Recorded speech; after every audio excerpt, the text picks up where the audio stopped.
او ټول ته د حاضرینو ته د زړه کوم احترامات او سلامونه وړاندې کوم. د خپلو خلکو په نمایندګۍ باندې بالخصوص د جنرال صاحب عبدالرازق چې د کندهار امنیه قومندان دی، د هغه په نمایندګۍ باندې د افغانستان د ریاست جمهوریت لومړی معاون ستر جنرال عبدالرشید دوستم ته ښه راغلاست وایو. تاسو ولې اجزانو چې یوازې دغه مات یاد کړل چې د جنبي وحدات جمعیت اسلامي نوین د عاجز صاحب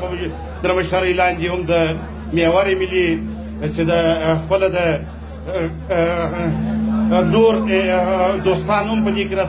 راسره نبیل صاحب دی د محور ملي د لوی کندهار لوی مشرقي او لوی کندهار او بالخصوص په سنبې شمال کې چې د نظام الدین قیصاري د قضیې وروسته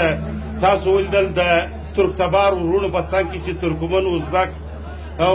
ایماکو د دې په څنګ کې خپله د جمعیت اسلامي وحدت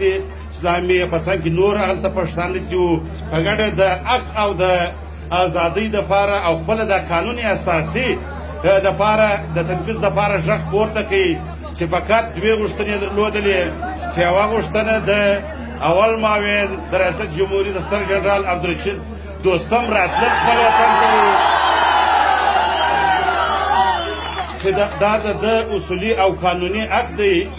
بدبختانه د یو بعضې افرادو اشخاص یو نیمو قانون شکنو افرادو اشخاصو دخوا څخه غواړي چې په افغانستان کې پردۍ برنامې وتپي لکه په تېرو وختو کې چې دوی تپلې وې. تاسو وګورئ